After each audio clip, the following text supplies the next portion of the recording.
I had a software and computer business through school and college. So that's before the internet, so I used to sell them through magazines, different computer magazines, advertising in those. And then at university I had a business building computers and selling them to local businesses around the university. And then after that, I created a social networking website, which became one of the third busiest back in the late 90s. Yeah. And when I was doing that, it became really popular, so I had to get servers and bandwidth and put it inside a data center. And it was really difficult. Different contracts, different suppliers. Secretly John from MySpace. Yeah, exactly. Yeah.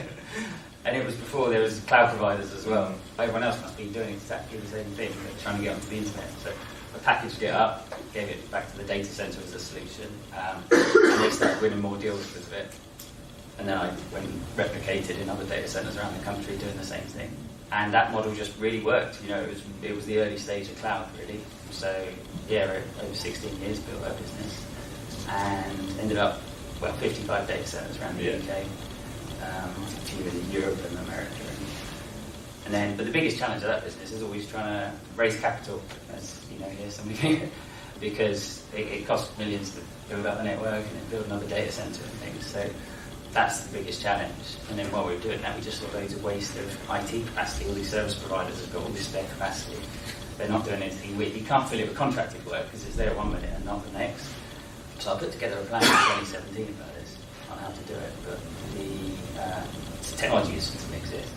2011, technology didn't exist. So I got to 2016 and I was like, actually, this is the first time you can technically build something like this. So I sold that business. So that we could actually make a more sustainable cloud platform instead. Okay, great. Could you tell us about someone who's been sort of like rock to you during this journey to help people build an entrepreneur lifestyle? I don't know if people in here might know Christopher Bayliss. He was very good. He kind of ran a business workshop in Bournemouth. And when you're starting out, I probably joined him when we were about 15 people, I think. Once a month, they just get a load of business directors together and you share ideas and you choose a subject each month and go through it. But it's all the stuff you don't learn in business degrees or courses.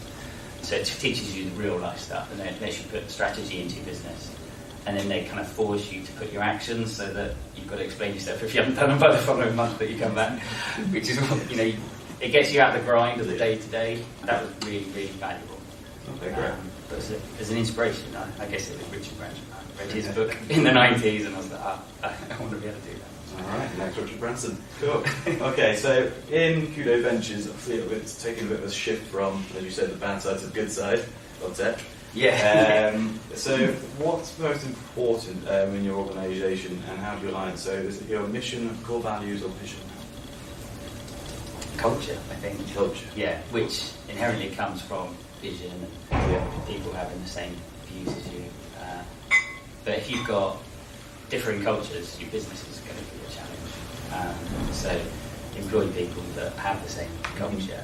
And that's part of the interview process. They can look great on a CV, but you actually bring them in and the culture's completely different. It's not going to work.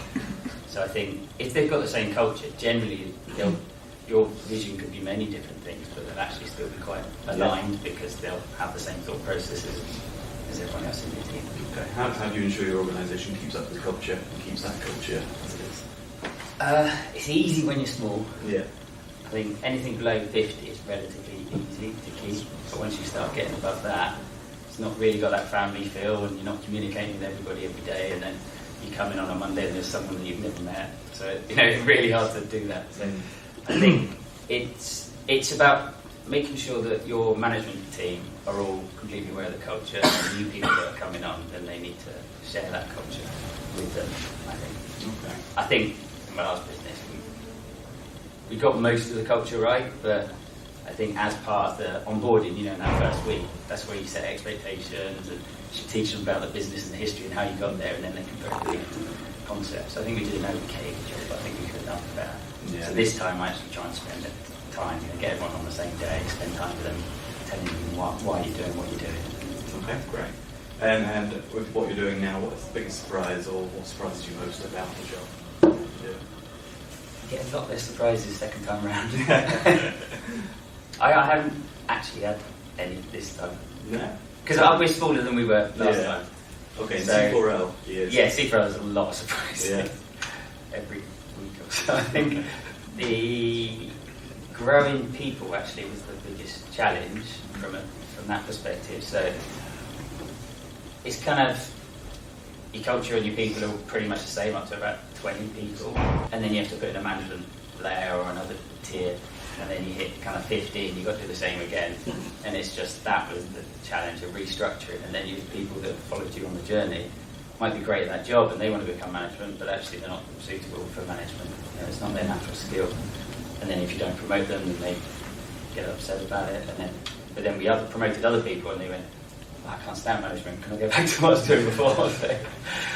So because obviously you care about them, they're part of your team, and it's quite, when the dynamics of the business change, that's quite a challenge to keep everyone. Biggest challenge you faced as a That is the scale-up biggest business? challenge. Yeah. Yeah.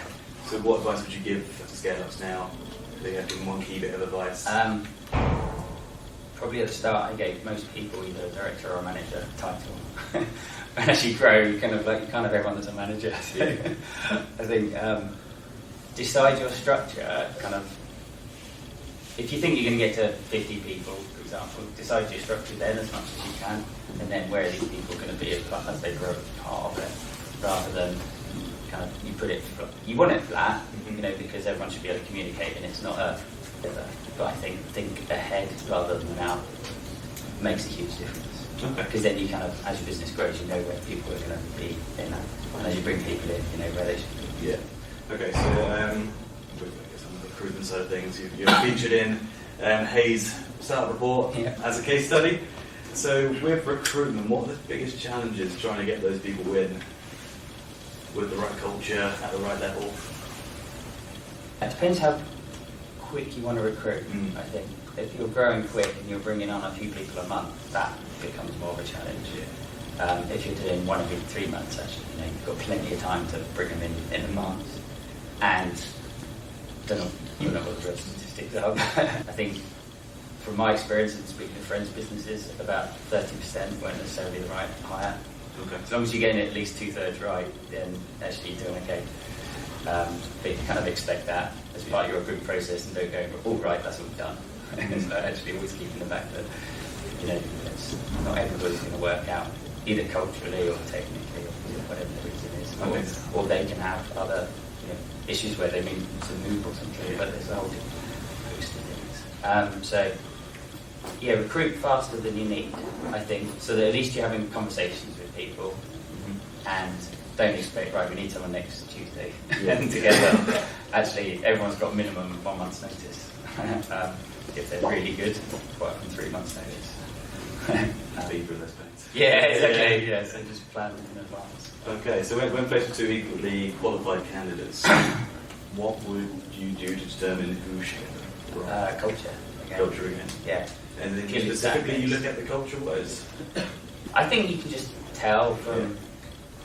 Don't just have technical questions and what's your skill and what's your CV. It's like you need to understand the person and just check that they're not canned results. That they've just gone looked on LinkedIn or something, and read a report, and these are the answers to give.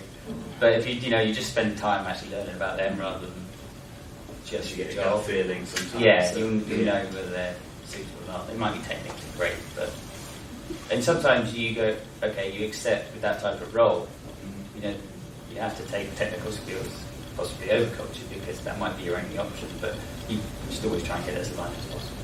Okay, great.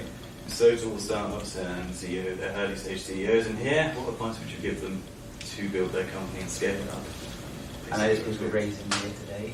I think if you can do debt, do that first, obviously. It depends how quick you want to grow. So the first time around I only did debt, and we raised everything on debt with different people, so I got lots of experience doing that. And it's quicker and easier, I would say. As long as you've got some revenue streams coming in. But if you want to go really quick, then, and you're small and you're a startup, you're not going to be able to raise much on debt, then it's definitely worth raising against equity. But don't do it all at once. Do enough so that you've got a runway, so at least 3-6 months runway beyond your plan, but not more than that, because hopefully by that point you've increased and your valuation's gone up. And then if they're good investors, actually, yeah, if they're good investors, then find investors that are quite happy to invest a second time round. So at least if you can get some of those, on your second round, you've got your second investment. And they'll probably say, if you can pre-agree milestones, so if we hit this, then this is the valuation, and then just a second time round. Okay, great. Yeah. So let's talk about Cudo now. So what's the key driver behind Cudo? Well, I started it purely on the charity side, because it was, we made enough money from the arts business, didn't we? But it was actually just use some skills and knowledge that we've got to create some good that's out there. So I knew how to build cloud platforms and scalable platforms, and I'd always wanted to kind of make better use of the computers in the world, both from a charity and ethical point of view, but also from a green and sustainable point of view. And I think everyone's got to contribute a little bit to that, because otherwise we're going to be in trouble as a planet. So that was the original idea behind it, is the sustainability, which with that comes revenues and valuation anyway. But then also on the charity side, then actually let's really do some good. Because there's actually, if you look at all this, and no one's had to build data, and no one's had to spend a penny, you're just using what's out there already. And where do you see Cudo go being in 5 years or so? I've got an idea in 3 years. So we did 1% of the UK. Yeah. We're seeing, technically, we know we can do about 1% of the globe, and we're creating some really big partnerships that give us access to those types of markets. So, but I think that is, that's 3 to 5 years away that we keep the current growth that we're expecting. Yeah. And then it's going to be,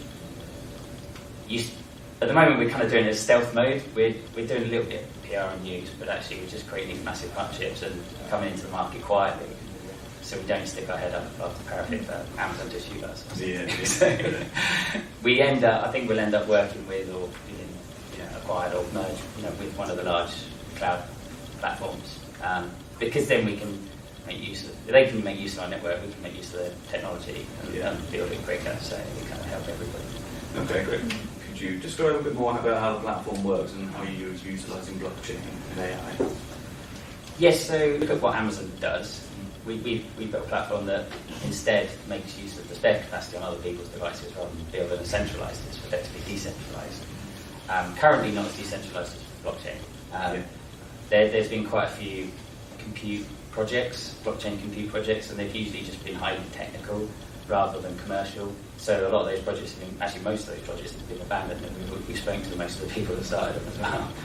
So, and they've gone, at the moment blockchain is still in its infancy. There's a lot of potential around it, you can build a lot on it, but if you look at the projects, they're all pretty much the good ones that have appeared in the last few years. So you can either create your own blockchain, or you can use one of the ones that's out there.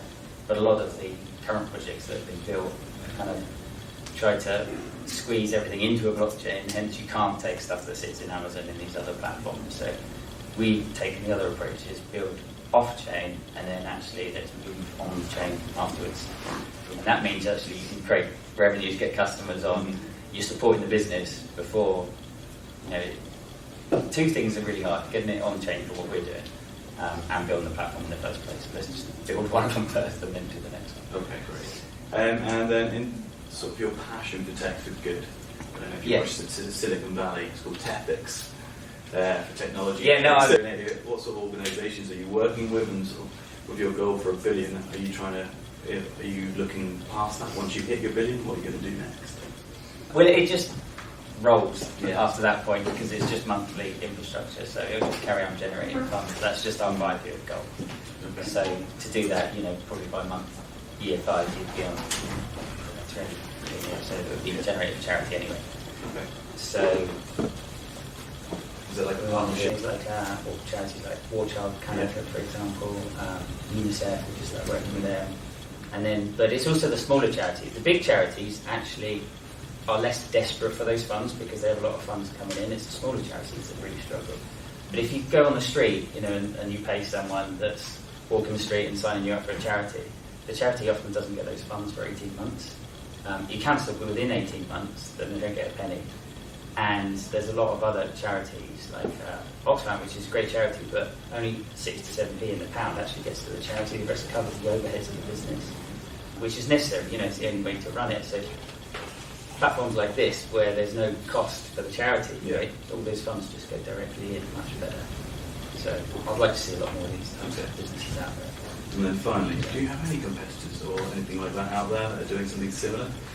So most of them are the blockchain projects that have kind of crashed and burned a little bit. There's a lot of ICOs and raises in the 2017, and they've created technical projects, which might be brilliant projects, but they can't go anywhere because they're not commercial. So generally, at the moment, we're seeing just Amazon and Google, the top tier providers. Yeah. We're effectively taking the revenues from the top tier providers and then moving them down to the next tier of providers, of which there's thousands of them. Mm-hmm. But this tier can't compete in that market at the moment because, well, one, scalability, whereas if we're scaling out to 100 service providers, match scalability and everyone else's benefit. So it's really, we're competing against those. That's the large, we've got like large video rendering companies and AI companies and stuff moving onto the network.